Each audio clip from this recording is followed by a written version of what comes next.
Lizzie et Samira étaient meilleures amies depuis l'enfance. Elles avaient grandi dans le même quartier, joué ensemble sous les manguiers, partagé les mêmes cahiers d'école et les mêmes rêves. Rien ne semblait pouvoir les séparer. Pourtant, leur vie était très différente. Samira venait d'une famille extrêmement riche. Son père était un grand homme d'affaires, respecté partout. Elle ne manquait de rien, une grande maison, des vêtements de marque, un téléphone dernier cri, tout ce qu'une adolescente pouvait désirer. Lizzie, elle, venait d'un milieu très pauvre. Sa mère était morte à cause d'une maladie très grave. Pour tenter de la sauver, son père avait payé tous les soins médicaux, dépensant une énorme somme d'argent. Après la mort de sa femme, il était resté seul, ruiné, mais toujours prêt à se battre pour sa fille. Malgré ces différences, Samira aimait sincèrement Lizzie.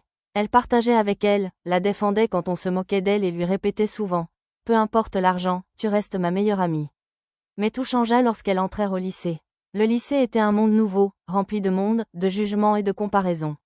Samira y entra comme une star, belle, sûre d'elle, admirée par les autres élèves.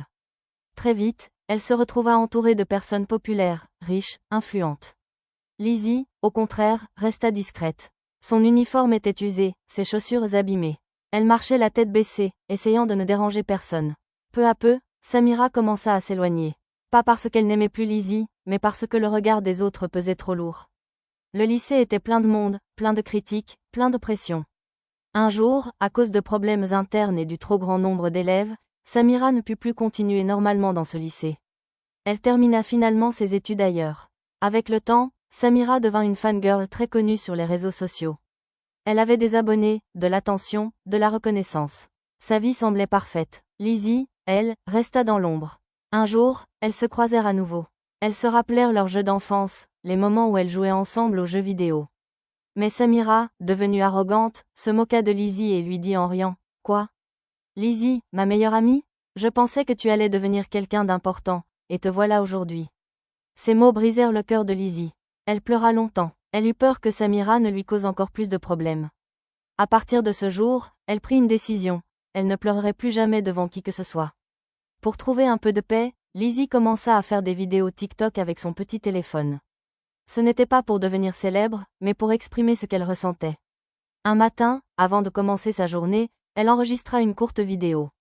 Elle pleurait et parlait de sa tristesse, de sa solitude, de sa vie difficile.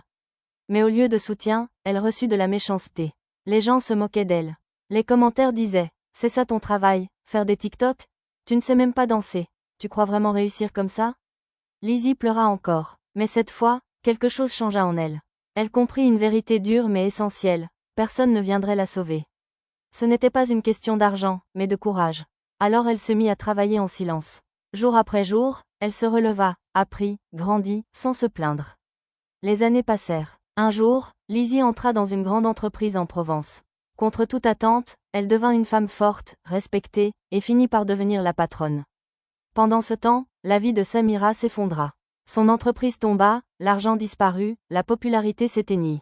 Un jour, Samira se rendit chez Lizzie. Et là, elle découvrit la vérité. Lizzie était devenue la chef, la dirigeante. En larmes, Samira demanda pardon.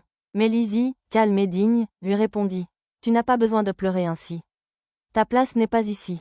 Tu m'as blessé. Continue simplement ton chemin. » Plus tard, Samira revint dans l'entreprise de Lizzie. Ce jour-là, elle comprit enfin une chose essentielle. Ce n'est pas l'argent qui définit une personne, mais son cœur, sa force et son courage. Merci d'avoir regardé, au revoir et à bientôt.